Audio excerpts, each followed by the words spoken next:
ఓం నమో వెంకటేశాయ. మనం తిరుపతిలో ఉన్నాం కాబట్టి తిరుపతిలో ఈ దేవుడు ఊరేగింపు జరుగుతుందన్నమాట. ఈ దేవుడు ఊరేగించే ముందు ఈ 2 ఏనుగులు మాత్రం ఎదురవుతాయి అన్నమాట. అందరికీ మనకు వచ్చే భక్తులకి అందరికీ ఇలాగా నమస్కారం ఇచ్చుకుంటా వస్తుంది అనమాట, ఆశీర్వాదించుకుంటా. అలాగే మనకు ఇక్కడ చాలా ప్రతిరోజు ఒక ఊరేగింపు అయితే జరుగుతుంది. ఈరోజు సాటర్డే కాబట్టి ఊరేగింపు జరుగుతుంది. ఇక్కడ బ్రహ్మోత్సవాలు నడుస్తున్నాయి అన్నమాట. బ్రహ్మోత్సవాలు స్టార్ట్ అవుతాయి అన్నమాట. ఇక్కడ అందుకే పెయింటింగ్స్ అయితే మొత్తం నడుస్తుంది ఇక్కడ. ఇప్పుడు బ్రహ్మోత్సవాలకి చాలా అంటే చాలా బాగుంటుంది. అప్పుడు ఇంకా బాగా వీడియోస్ అయితే అప్లోడ్ చేస్తాను నేను. ఇప్పుడైతే ఈ వీడియో చూడండి, చాలా అంటే చాలా బాగుంటుంది. ఇక్కడ ఎవరైనా కొత్తగా వచ్చే వాళ్ళు ఉంటే బాగుంటుంది. ఇక్కడ మనం ఎక్కడ ఉండాలి ఏంటి అనేది స్టడీ అయింది.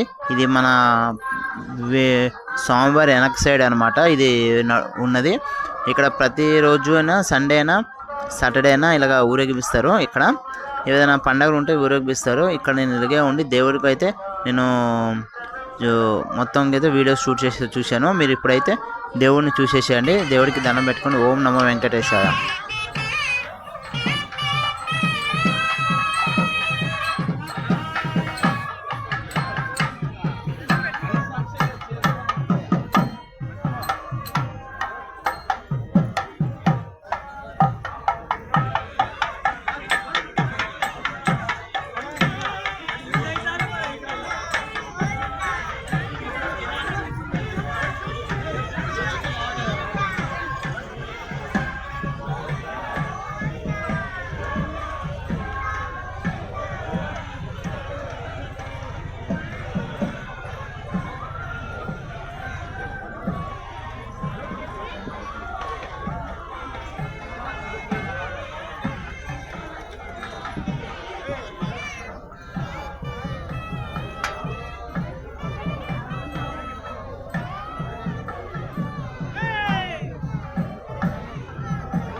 అమ్మ తప్పమ్మా, తప్పుకుంటే అయ్యగారు వస్తారు.